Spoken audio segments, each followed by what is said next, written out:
ইউনিটের ইউ এটা কিন্তু স্বরবর্ণের মতো মনে হচ্ছে না, এজন্য এখানে হওয়ার কথা ছিল এন, না হয়ে বসবে এ। ইউনিফর্ম এখানে উচ্চারণটা কিন্তু স্বরবর্ণের মতো হচ্ছে না, তাই যেহেতু ইউ থাকা সত্ত্বেও ভাওয়ালা হওয়া সত্ত্বেও এখানে এ হবে। তারপর আছে ইউনিকর্ন, এখানেও ইউ যেহেতু ইউ এর মতোই উচ্চারিত হচ্ছে, এখানে স্বরবর্ণের মতো উচ্চারিত হচ্ছে না, সুতরাং এখানেও এ। এবার আসলে আননোন, এবার আমরা খেয়াল করব এইখানে কিন্তু আননোন শব্দটা যেহেতু আসছে, আন স্বরে আ যেহেতু স্বরবর্ণ চলে আসছে, তাই আমরা এখানে এ ব্যবহার না করে অ্যান ব্যবহার করব। এখানে আমরা এ ব্যবহার না করে অ্যান ব্যবহার করব।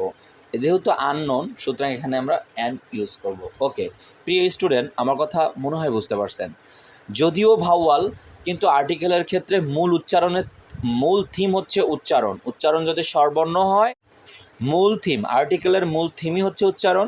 উচ্চারণ যদি স্বরবর্ণ হয় তাহলে হবে এন, আর উচ্চারণ যদি স্বরবর্ণের মতো না হয় তাহলে হবে এ। এই হচ্ছে মূল থিম, সেটা হোক বা ভাওয়াল আর হোক বা কনসোনেন্ট। যেমন আরেকটু উদাহরণ নিচে ক্লিয়ার করে দেই। হেন, হেনে উচ্চারণ হ, যেহেতু এখানে এইচটা হয় উচ্চারিত হচ্ছে, তার মানে এটা কনসোনেন্ট, এজন্য এ হবে। এখানে হচ্ছে আওয়ার, যদিও এইচ কিন্তু হয়ের মতো উচ্চারিত না হয়ে আওয়ার স্বরে আ, যেহেতু আ চলে আসছে, সুতরাং এখানে হবে এন। তারপরে রয়েছে হাই, যেহেতু হাই তার মানে এইচ চলে আসছে, এইচ কনসোনেন্ট। তারপরে যেহেতু হাই, সেজন্য আমরা এখানে দিব হচ্ছে এ। অনেস্ট, এখানে অনেস্ট শব্দটা স্বরে অ চলে আসছে, এই জন্য আমরা এখানে ব্যবহার করব এন।